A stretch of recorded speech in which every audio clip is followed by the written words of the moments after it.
Hello, everyone. My name is Dr. Richard Horowitz, and I'm the co-host of the Healing Lyme Summit 2.0 with Doctor Talks. And it's my great pleasure today to introduce to you Jennifer Crystal. So I met Jennifer several years ago when we were working on the Harvard Lyme Wellness Initiative. Jen and I work for Harvard on this tick-borne disease group, and that's how I met Jen for the first time. And Jen has a memoir that just came out. It's called One Tick Stopped the Clock. So obviously very clever with the TikTok. So Jen, it's a pleasure to have you today. We're going to discuss your journey through healing from Lyme disease, like what you went through, right? How many doctors you saw, the disbelief that your friends and family and other physicians had. And I think, lessons learned navigating this chronic illness path, I think it's important for everybody. So tell people a little bit about you, kind of what happened, how you got sick, the path of life you were on before this whole thing happened, just so people can get a sense of where you were and how deep that hole was that you went in before you managed to pull out. Sure. And thank you so much for having me, Dr. Horowitz. It's great to be on here and get to talk to you about the book and about my experience. So I was bitten by a tick in the summer of 1997 while working at a summer camp in Maine, but didn't realize at the time that that is what had happened. I had a red rash on my arm. It was not your typical bullseye rash. It was a splotchy red rash. And I didn't learn until many years later that EM rashes can present in many different ways and that many people don't even find or get a rash. Because it wasn't a bullseye rash, the camp nurse and I just sort of brushed it off. Lyme disease was not on my radar at the time, even though I was from Connecticut, even though I was working in the woods of Maine. The camp nurse was from England that summer. It was not on her radar. And we sort of thought, I don't know, maybe it's from my sleeping bag or something. It doesn't itch, it doesn't hurt, don't worry about it. And the rash faded and I never gave it another thought. That summer I also developed hypoglycemia, which seemed kind of strange that just, seemingly came out of nowhere when I was otherwise taking good care of my body. But no one really kind of got to the answer or put together whether that may have been related to the rash. And then that fall, I was a sophomore in college and I had a terrible flu.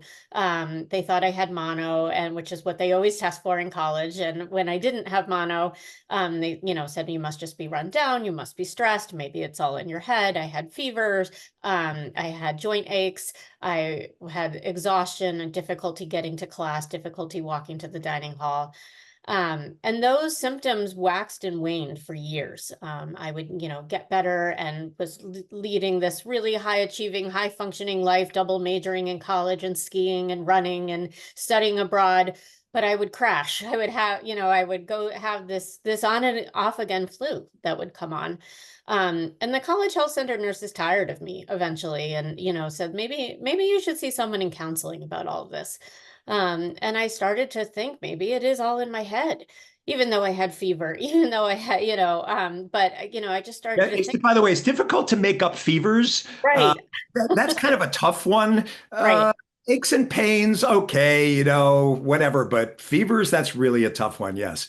Yeah, exactly. Exactly. So if they just, my blood work all looked fine. I didn't have mono. They didn't know what else to say, and at that time, particularly, there was such a more stigma around mental health that to me, to have someone say, maybe you should see someone in counseling really felt like code for it's all in your head. You're making this up. And it Yeah. probably would have helped to see someone in counseling because of the angst and the anxiety I was feeling from being so sick all the time. That probably would have helped. You, you Uh, know, I have a joke I tell my patients because your story of the patient coming in and saying it's all in my head, I actually validate them. This is the joke I use and say, well, they were right. It is all in your head. You had Lyme spirochetes in your head. You had Bartonella in exactly. your brain. You had mold toxins in your head. It's like, it's not what they meant, but in a sense, it was right. Now, this was what year? You got sick in what year roughly? 1997. So already, this had already been out for a while with Lyme. I mean, Lyme was discovered at that point in the 1970s. I mean, I was already discovering, Babesia and a lot of the tick-borne diseases in the 1990s. So, boy, it's a shame because it was already a known disease, but I guess really not well enough known at that point in time. Not well enough known at that point in time. And if only I had known you then my whole life might have been different.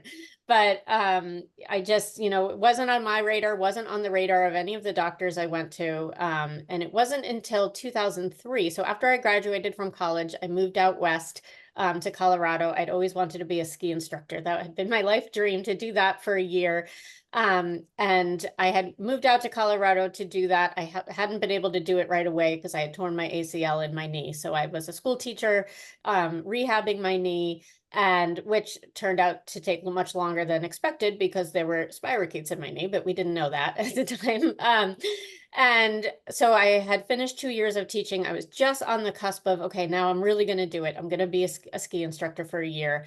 And for the summer, I was heading back to the summer camp where I had the initial tick bite. I was driving cross country and got so sick, and it turned out ironically, I actually did have mono. After all those years of being tested for mono, I finally actually did get mono in 2003. And my body could not fight it off because it had underlying tick-borne infections of Lyme disease, babesiosis, or lichiosis, which we later discovered. Right. And so the And mono, by the way, many people that I see have immune deficiency when they have chronic Lyme disease. So it's not unusual at all to get these viral infections that keep coming back. A large percentage of my patients have EBV. In fact, with COVID now, it's become even more frequent to get these EBV reactivations and herpes virus 6 reactivations.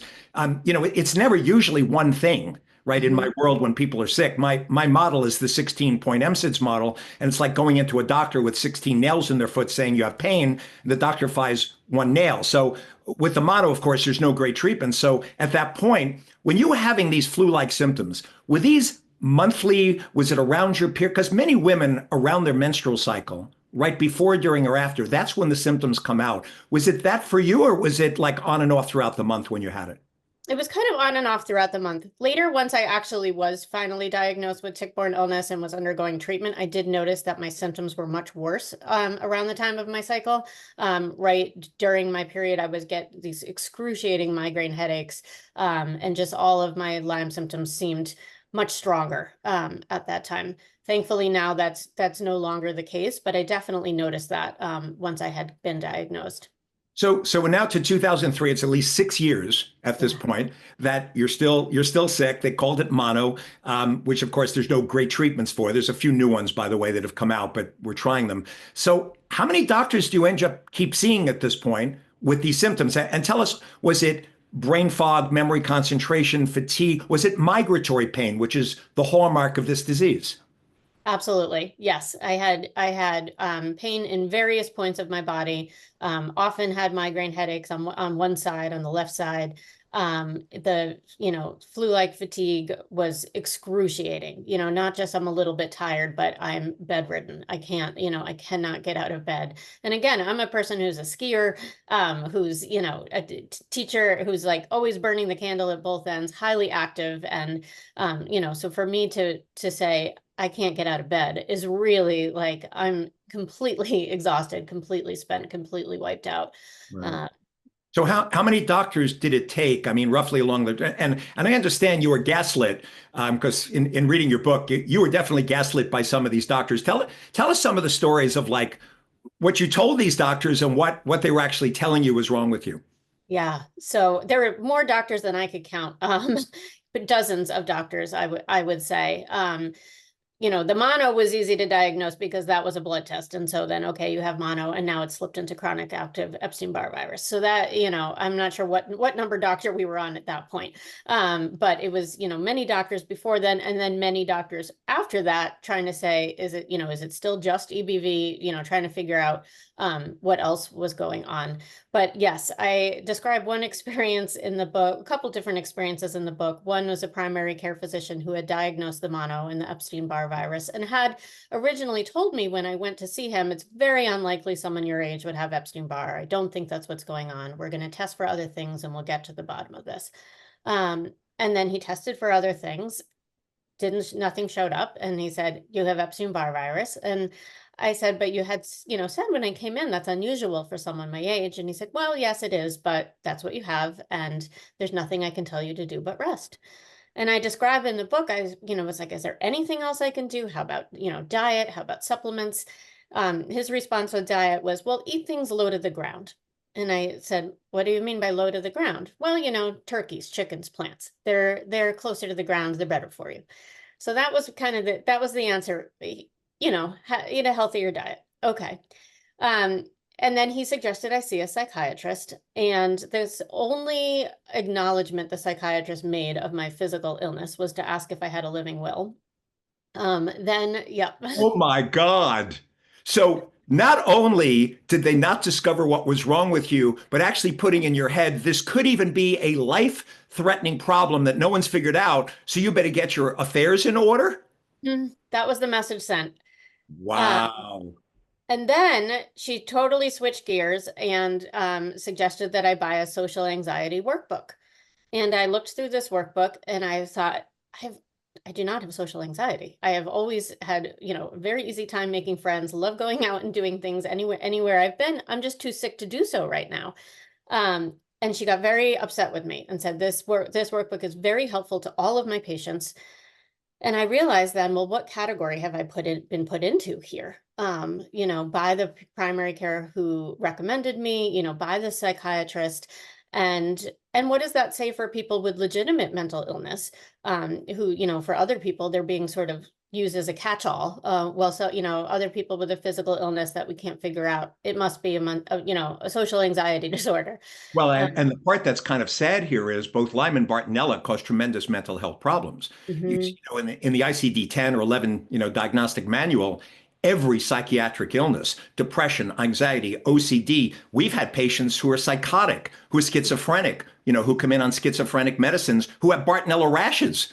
And the Mhm. psychiatrist never bothered to do a full physical exam and examine to say, hey, what are those unusual rashes? This is unfortunately with the medical system, is not fully taking a history and understanding what Bob Bernfeld will say mental health, the microbes in mental health, that microbes cause mental illness. So, by the way, to environmental toxins and many things. So, did any of these people really do a full physical exam and really go through everything? Because you had a multi-systemic illness. It was fevers on top of it, as you said, which you can't make up. Mhm. Migratory pain is the hallmark. Did you also have neuropathy, tingling, numbness, burning, stabbing? I did. I had all of that in my extremities. Particularly the burning sensation came on after I was diagnosed with mono, and I would be lying in bed at night, and my feet would feel like they were on fire. And people would say to me, "Oh, like your comforter's too hot." And I was, no, it's not an external thing. It's an internal. Like I literally feel like my feet are on fire, and I'd Right. have to take cold, wet towels to put on my legs. And did this migrate? Because migratory neuropathy is the hallmark of chronic Lyme disease. It did. It would be in my feet, it would be in my legs, it would be in my arms, all over, my appendages. This is why I've recommended to doctors and for the patients out there who are listening, the HMQ, the Horowitz MSIDS questionnaire that was based on Dr. Borscano's work years ago. I published this back, I think it was 2017, with researchers from the State University of New Paltz. And it's a pretest probability where you just take this questionnaire of 38 items, and there are several other sections, and you get a score. And if you're over 63, it's 2 standard deviations above the mean. You have a very high probability of having chronic Lyme disease. If it's questions 1 and 22, day sweats, night sweats, chills, flushing, air hunger, can't catch my breath, cough, those are symptoms of babesia. Now, did you also have some of those symptoms? I did, yes. I had air hunger, particularly was a big one for me. The hypoglycemia, I guess, was eventually linked to that, to the babesia. I had night sweats, pouring night sweats, where I would have to get up in the middle of the night and change my pajamas, change my sheets, a couple times a night. And you told this to the doctors, even with the drenching night sweats? Yes, and they never, everything was just sort of looked at separately, first of all, never all put together. And things like that were just considered sort of idiopathic. Like, huh, that's interesting. I don't know why Well, you're and it's burning. funny you mentioned that idiopathic, because if that's, of course, the term in medicine, it's kind of a joke among the medical profession that idiopathic usually refers to the doctor being a pathetic idiot because they didn't. I'm sorry for any out there who actually are good diagnosticians, but in the HMO models, and I don't know how many HMO doctors you saw, you're allowed to take maximum 15 minutes. Did any of these doctors actually even spend a fair amount of time with you, or you came in with this prior diagnosis and it kind of even gaslit them? They thought, you had something, so they didn't even bother to look further to see what was going on. Right. And that's exactly what would happen. Like one person read to me from a dusty medical textbook about mono and about Epstein-Barr virus. But no one had the time or the bandwidth or the, interest, or whether it was, because of insurance allotted time, probably, to really take a complete exam and to look at things like risk factors for tick-borne illness, to look at my complete medical history, to look at my lifestyle history, just to really look at a head to toe. Nobody had the time to do that. The first time that happened was I went to see a naturopathic physician after I'd been dealing with the Epstein-Barr virus for a couple of years and wasn't getting any better. And though he wasn't ultimately, able to figure out the answer, he at least did a very thorough exam, was very thorough with me, and validated me and said, like, we haven't yet figured out what's going on, but that doesn't mean that something isn't going on. It means that we haven't gotten there yet. Right. So a doctor that actually understood that because I couldn't figure it out, it's not in your head. Right. Exactly. Right. Exactly. So, well, that's good. At least you had one doctor along the way. But this is, again, many years later. So how many years were you suffering with all of these symptoms until you actually finally got a real diagnosis? 8 years. Hmm. Yeah, I was diagnosed with tick-borne illness in 2005. And the reason that came to be, I was drying my hair one day, which is notable because I had such fatigue and such pain that doing something like that was difficult for me. But I was drying my hair one day. Maybe I was cold. Maybe I was having lunch with someone. I don't know. And my elbows were up like this, because from drying the hair, so I could see my elbows in the mirror. And on each elbow was a bullseye rash. And You're one of these people. And by the way, this I would tell for people listening, this does not happen all that often, but it does happen. mhm. I've seen over 13,000 chronically ill Lyme patients in my career, but there have been handfuls of cases of people told me that there was almost like the symptoms came back from time to time, including the rash. You don't really see that much in the literature, but I have heard that from patients. And it wasn't on, by the way, one part of your body. You had it on two different parts. Two different parts. And at that point, I had started getting used to writing symptoms off and thinking that, so I actually went to the naturopathic physician. I said, I don't know, maybe I was just leaning on my elbows funny. And because I was so used to people doing that to me. And he said, no, he said, I have been suspecting an underlying infection of some kind, because you're not getting better from the Epstein-Barr virus. And those look like Lyme rashes, and you should go see a Lyme specialist. So So that was finally the clue was finally those rashes that came out and a naturopathic physician diagnosing you. exactly. Or Yeah. at least leading you Sending on me to the the path. Lyme doctor. Yeah, Right. Yeah, exactly. okay. Now, regarding the testing, and obviously, if you went to the right Lyme doctor from the beginning, and I know you did see finally a Lyme literate physician, did anyone along the way just do an ELISA and not do a Western blot? Did they think of Lyme, but just do the ELISA and say, the ELISA is negative, you don't have Lyme disease? That's exactly what happened. So, and that wasn't until 6 years in, maybe. So I don't even know if I was ever tested in for Lyme early on. I don't, not that I remember, not that I remember ever being told that we're even considering Lyme disease or being tested for it. 6 years in, my mom ran into a high school friend of mine's mother, who it turns out had Lyme disease, and was telling her my whole story. And my mom called me up and said, this sounds really similar to you. Maybe you should get tested for Lyme disease. And neither of us yet knew the complications of Lyme disease testing. We thought you just go in and you get a test, and the, whatever the results say. Now I know, of course, that's not at all the case. But I did. So I had an ELISA test done. It was negative, and I thought, oh, all right. I had this hope for a minute of maybe I have Lyme disease.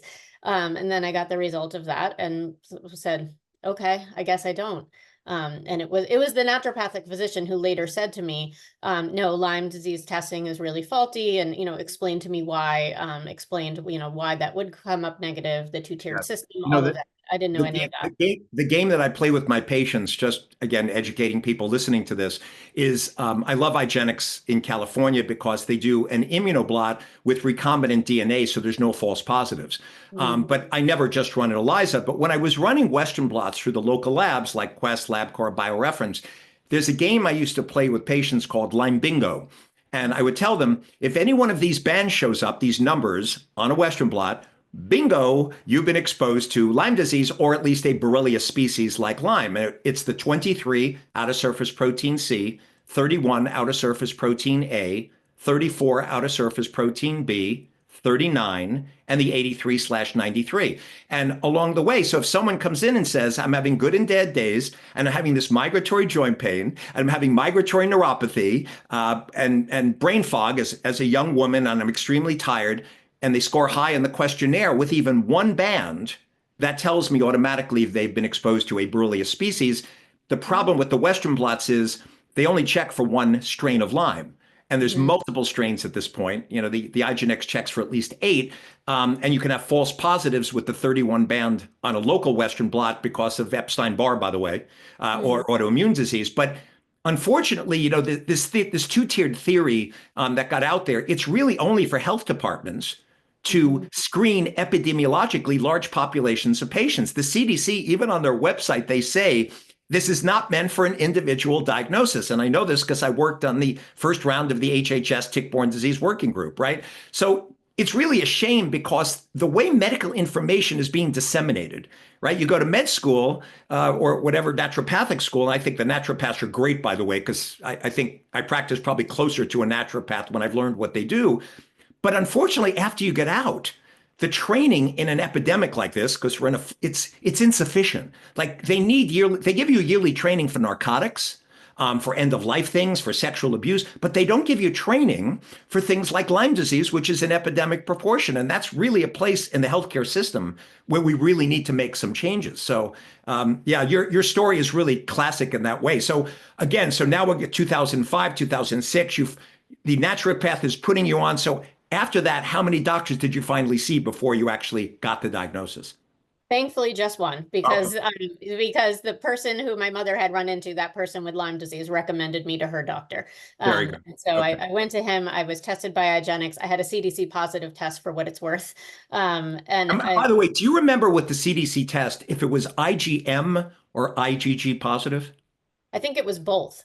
Okay, the reason I say this is because in a lot of Lyme patients, when Borrelia burgdorferi, the agent of Lyme, gets into your lymph nodes, in a lot of patients, it wipes out the B cells. So you only make IgM antibodies and you don't make IgG. So these people come in with CDC positive IgM immunoblots, Western blots, and the doctors will sometimes say it's a false positive because you've been sick for so long and IgM is only early disease. But in Lyme, it's early and it's late because of what happens immunologically to the body. So yours was both. You actually had a really. My recollection, it was both. I do remember seeing on the blood work, it's written, it said CDC positive with a big circle around it. Like no question. And Babesia, because you were having those night sweats. The Babesia test came back. And Ehrlichia as well. Okay. And the Babesia test, was it IGNX? Was it a fish? Was it active Babesia, or is a Babesia microti, Duncani? Do you remember at the time, like what strain? I remember at the time. Okay. Yeah. Because again, a lot of patients, the doctors are smart enough to say, oh, you're a young woman, you've got night sweats. They do a differential diagnosis like you're not in menopause, you don't have hyperthyroidism, you didn't go to India for malaria, you don't have tuberculosis or non-Hodgkin's lymphoma. In other words, they do a real differential. And then they realize like, okay, it's Babesia, but if they don't check for all the strains, because there's Babesia microti and Babesia duncani, others that are now in the US like MO1, KO1, they will also miss it. So the advantage of the IGNX test with the FISH test, it'll tell you even in people that are immunodeficient, you can see it under the microscope. And T-Labs also does a very good job with this, including a new species called Babesia oticolii, which comes from Canada. So we're starting to see these species in our practice. So when you finally saw your Lyme literate doctor, did you do a separate Babesia treatment apart from the Lyme treatment? Yes. Yes, I did. I did anti-malarial medication. And this is the thing that I'm always saying to patients or, people when I'm trying to spread awareness about tick-borne illness is that other tick-borne illnesses require different treatment, particularly Babesia. And so I'm always saying to people, if you only think you have Lyme disease and you're only treating the Lyme disease and you actually also have Babesia, then you're only fighting half the battle. So yes, I was on anti-malarial medication and the Babesia wouldn't have gotten better without that. Right. Now, when you did this treatment with the antimalarials back in like the late 2000s, though, at the time when this happened? Exactly. Mm-hmm. Now, at the time, Mepron azithromycin, atovaquone azithromycin was the classic treatment, and it did work. My first case in Dutchess County, I had a woman in a wheelchair for 5 years who couldn't walk with chronic Lyme with drenching sweats. I did the differential. We sent out the ticks from Dutchess County. We sent out her blood positive, and she ended up walking months later from Mepron and Zithromax. Now, fast forward, almost 20 years later, the Mepron and Zithromax is not working so well because the parasites have become resistant. So Hmm. where it's becoming a nightmare, honestly, for some of the clinicians out there, because even though there are some newer treatments like tafenoquine and atovaquone, I don't find it works for every patient who comes to see me. And it may be because it's these new strains of Babesia coli, but thank God for you, it did manage to make you better because Babesia makes all your symptoms 3 times worse. Yes. And it's the one I've struggled with the most as my journey has gone on. It's been the Babesia symptoms relapsing more than other symptoms. That too has gotten better and better and better, knock on wood. So it used to be that I would have to be retreated for Babesia every 6 months or so. Now I haven't been treated for Babesia in at least 5 years. That And I am feeling great, knock on wood. So, um, So with all this trauma that you went through, I mean, one of the hallmarks of your book is the resilience that people have to get, right? And speaking up, right? Not just accepting, like you, unfortunately, in this day and age with these diseases, you actually have to, in fact, be your own advocate. Tell us a little bit about that journey. Like, do you think you had resilience as a kid and it was just something you came with or something you developed? And because it's really important when you're dealing with these chronic illnesses to have resilience and to get to the place where you are now. You think it was something innate in you, something you developed over time? How did you develop it? What do you think was responsible for it? That's a great question. And I think it's a little bit of a combination for me. I think I learned resilience as a child, ironically, as a camper at the summer camp where I got the tick bite when I was 19. That was a summer camp that I went to every summer for 7 weeks. And we just, you had to really work through things, work through different honors and challenges and, the skills that we were learning. And part of what we were learning at that camp was resilience. And so I feel like, the place where I happened to get sick is also the place that gave me the skills to survive that illness, That which is that's fascinating, actually. Yeah. yeah, yeah. But also I think it was my friends also who were my stalwart supporters. Even when we didn't yet know what was wrong, they, believed in me, stood by my side, believed that things would get better, kept the faith for me even when I had lost it completely. And I think that that really helped me to be resilient and to not give up, even at times when I wanted to or I was ready to. Um, so I think it was sort of a combination of those things, and probably also just always sort of being a go-getter and a people pleaser and wanting to do well in school and at my job, and so I wanted to do well in healing from Lyme disease. And Right, because you don't make it onto the Harvard Lyme Wellness Initiative without being a go-getter. That just doesn't happen by accident, right? At that point in time. No, it's great. You're kind of giving back to the community and let them know your story with it. But so your friends were really, I mean, everyone needs a good support system, obviously. And by the way, many of these support systems, people get burnt out. I mean, I've had patients divorce where Mhm. the wife was sick for many years and the husband couldn't take it. He just didn't have it in them. And I don't think we're trained in this society. You get married and it's for better, for worse. I don't really think we are taught the tools that we need in marriage. My wife and I are about to do a stand-up comedy soon about our marriage and things that I've decided in my medical career, it's time to branch out a little bit. We're actually talking about our marriage and after 20 years. But I will tell you, even resilience in marriage of like the tools you need to get along with someone and to make it work. I wish they would teach these things in school because they don't teach parenting skills. Could be an important tool considering about 97% of the kids that come in have dysfunctional parents. I see 3 out of 100 come in with loving, warm parents. And I look at them, I go, hold on, I just want to examine you for a while and take this in because I barely ever see it. Right. Your family, it sounds like they were supportive, but did they believe you in the beginning or they were not really on board and like couldn't understand like who you were and what was happening to you? How did your family react to this and how did you react to them? They were skeptical in the beginning, and they were scared, which I understand. Like, when I look back now, from a point of reflection, I can see how hard it is for caregivers, how hard it is for families when, someone in the family is suddenly sick and they're not supposed to be. It's not at a time, it's a time in their life they're supposed to be out on their own. They're in their, young 20s, supposed to be, and then suddenly they're sick and they're back under your roof. And so I can look back now and see like that was really hard for them because, they didn't know what we were dealing with. But yeah, they, definitely had the skepticism in the beginning. And then even once I was diagnosed with Lyme disease, there really was and other tick-borne illnesses, with tick-borne illness, there was still not really an understanding of, what those illnesses were. I was mostly going to doctor's appointments on my own. That's changed a ton now. My stepmom will come with me and, ask questions and take notes and is very Lyme literate. But there was a definite learning curve for all of us. And actually, I write about in the book, you helped change it for them, Dr. Horowitz, because there was a Lyme conference in Connecticut one day with several speakers, including you. And I said to them, to my dad and stepmom, I'm too sick to go, but I, would really, love it if you might be able to attend this conference. And they came back from the conference and they had heard you say that you could see 1,000 patients and have 1,000 different protocols and that every case is different. And they came flying through into the house and said, "You really have Lyme disease." Yes.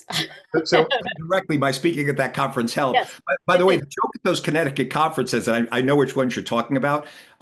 Senator Richard Blumenthal was governor of Connecticut at the time. It used to be a joke that every time I was in Connecticut speaking at a conference, he would somehow come to the conference and interrupt me during my talks. I don't know if this happened at the time when you were there, but I used to have this joke with Senator Blumenthal about how does this even happen? It happened, I think, 3 or 4 times. Like, That's so funny. but I'm happy that somehow I was able to play a role in convincing your family. And by the way, it brings up a great point.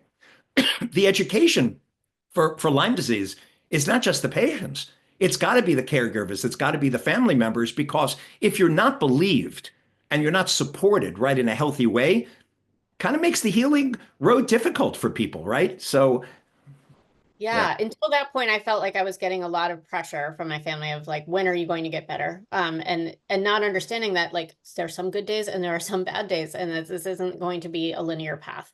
And I felt that like after they went to that conference, there was a greater understanding of that. And the difference for me, by the way, if I would have said that at the time, and it is true, by the way, that if I saw 1,000 patients, there would be 1,000 different protocols. But now, after doing this for 40 years with 13,000 people, for me, in my world, the Dapsone protocol, Dapsone combination therapy, hitting these biofilm persistiforms, pulsing it, looking for Babesia, treating Bartonella with pulses, looking for mycotoxin mold illness, checking for leaky gut and food sensitivities, looking at the microbiome, making sure they're sleeping, checking vitamin minerals. These are all the 6 factors that drive inflammation, with POTS dysautonomia, with low blood pressure, which happens from BART and mold and long COVID. And it's complicated now because the patients with chronic Lyme we're seeing now never, of course, just have chronic Lyme disease. They always, at this point, are showing up with other factors. But the long COVID piece has made it difficult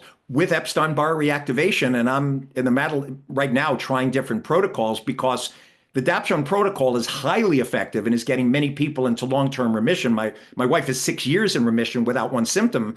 But the long COVID patients, I must admit, we don't have answers yet for them, and I'm still trying to work it through. It's becoming I think from my standpoint, we need chronic disease centers of excellence.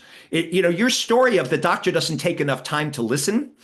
For me, because chronic diseases are like 86% of our healthcare costs, and 70% of the deaths in this country are chronic disease, I've always stood up and said, I think we need a paradigm shift, and we should have chronic disease centers of excellence. So someone like you're a bright young woman, you went through college. You don't have to be a psychiatrist, by the way, to look at you and go, this woman is not crazy. She is sick. Forget just the fevers, all right? I mean, it's a whole nother story. And that if you go to a few doctors, it's like, go to the Chronic Disease Center of Excellence in Connecticut, in Maine, and let them spend a couple of hours running through protocols.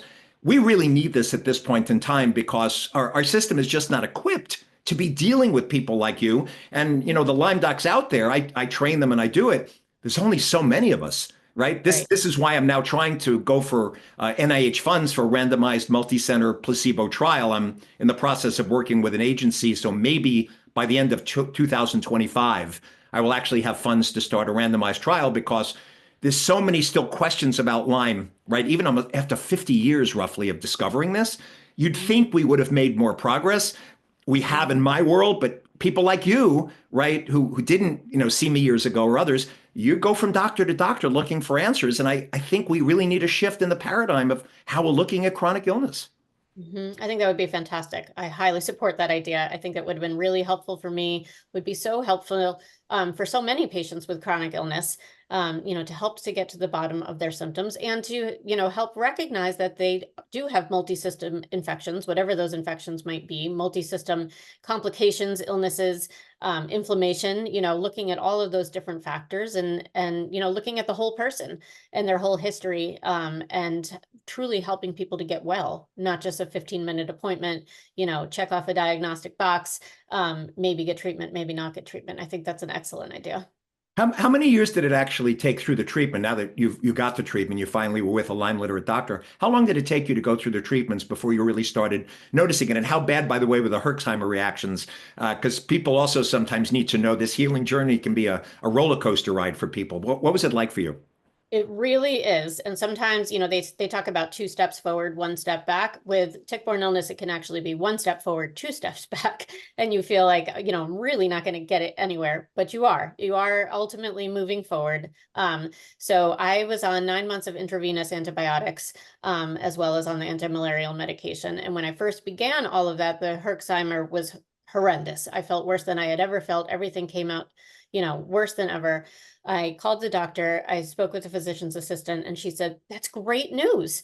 That means everything is working. Stay the course." And I'm thinking, what? Why is that great news that I'm feeling terrible?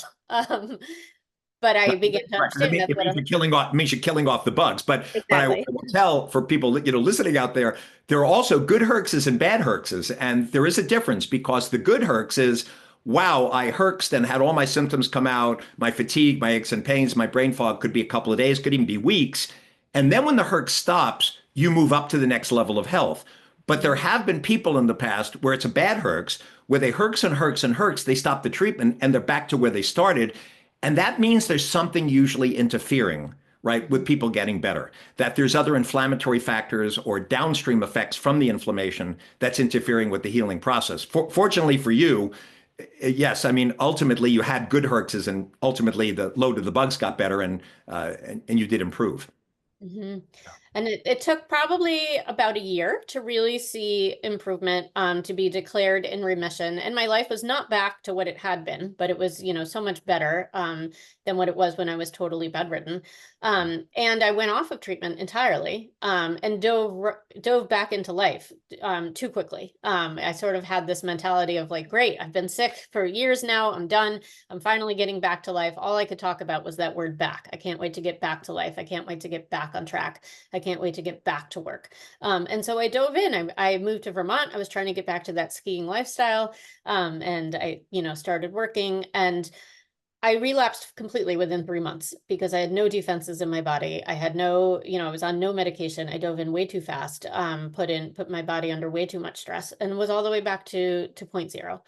And then By the way, and just a point about that, I've had patients on 12 months of IV Recephin, not through me, but through other doctors, who relapsed within a month off the treatment. And then I gave them a persister biofilm protocol like Dapsone combination therapy, and they stayed in long-term remission. And at the time when you were being treated, by the way, we did not know about biofilms and persisters. No Right. one knew about it. So it's not like it was the dark ages, but you were being treated with the best treatments that all of us had at the time. But it wasn't until I think 2000, it was about 10 years ago, 11 years ago, when John Hopkins researchers and Eva Shoppe from the University of New Haven and Stanford, Kim Lewis, they all started then talking about biofilms and persisters. That's when the light bulb went off in my head, because I had similar patients to you that went to doctors for a year on Rocephin and relapsed. And by the way, when I check people's adrenals, we always do their adrenal function and hormones. I tell people not to do what you did, which is go slow when you start going back into life, because Right. if your adrenals aren't up to speed, it's like the battery of your body, right? With the adrenals, apart from thyroid and everything, you don't have the bandwidth, right? To be able to do that. And I have people feel so good on the treatments. They rush out and play tennis for 6 hours and they're in bed for 3 days after that. because Yeah. they just overdid it. Yeah, that's exactly right. Yeah. I didn't know the term post-exertional malaise then. That's now part of the lexicon because of long COVID. We didn't have the same treatments then, just as you were saying, I was on IV Rocephin because that was considered the best at the time. And I did lose my gallbladder as a result of it. We knew that that was a risk at the time, and it just, so treatments are different now. Like, as you said, we did the best with what we had at the time. Yeah. Yeah. No, so Uh, this is a great, by the way, this is a great story, and I want to remind everyone, for people who have not read this, you really need to read One Tick Stop the Clock, because Jennifer is very eloquent in this book explaining it. And I think for people out there who've suffered and have gone through it, it's always good to like hear from someone else, like, hey, I wasn't the only one. This is exactly my story. Your story is really many people's stories who are out there with this. So just a final word of advice. You've been through all this. You're obviously much better. What words of advice would you give to the doctors you've seen before, to the healthcare system, to friends, family? What would you say after everything you've been through? What do you think needs to change at this point in the system so that people like you are believed? So, I mean, so much. First of all, I think the most important thing for doctors is listen to your patient. Listen to your patient and they'll tell you what's wrong with them. So, really take into account the patient narrative. And I know that the insurance companies make that nearly impossible with 15-minute, appointments, but figuring out a way, to get a patient's full history. What I recommend to patients actually is to write out their history and write a synopsis of it in 1 to 2 pages to bring into the doctor, and sometimes give to the doctor beforehand that they can read, so that you're saving some time. It's all written out there. So that's one piece of advice I have.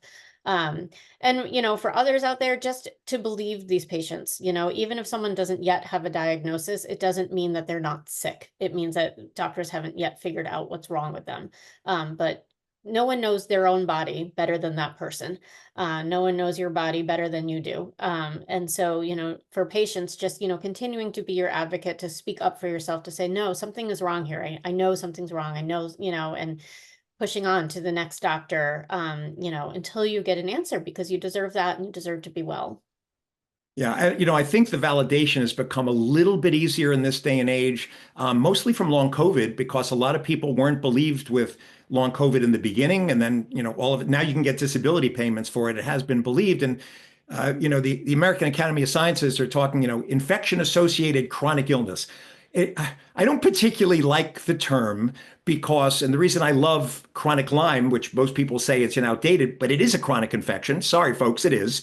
And I like Lyme MSIDS because by saying MSIDS for me, multiple systemic infectious disease syndrome, it tells people there are 16 factors that you need to look at. So at least you have a map to go on a journey for someone like you, who is sick. And you're not just like, where do I look? It's like the MSIDS model gives you hope to know that is the road that you need to be on to find answers. But I think it's gotten a little bit easier, but I will tell you, I'm reaching out at this point for, people to do randomized trials. And it's interesting, some of the responses I'm getting even back from research is still like, well, we have so many questions about this. And it's like, you're not really in my world. It's like, I don't actually really have that many questions. The biggest questions I have is, what is the best treatment for long COVID? Because it's one of those nails in the foot that it's interfering with some of my patients getting better from dapsone combination therapy, and some have gotten better with disulfiram, the other persister drug that, Dr. Liegner has published on. Jen, I want to thank you so much for taking the time to write your story. Get it out there for people. I've written books and I know what it is to write a book. It is not an easy process, and you know this yourself after being through it. So thank you for taking the time today. Again, for everyone, the name of the book is One Tick Stop the Clock by Jennifer Crystal. Jen, thank you again for today. I think people are going to get a lot out of our discussion today. My name is Dr. Richard Horowitz. I'm co-host of the Healing Lyme Summit 2.0 with Dr. Talks. We look forward to seeing you again soon. Thank you for joining us. Thank you.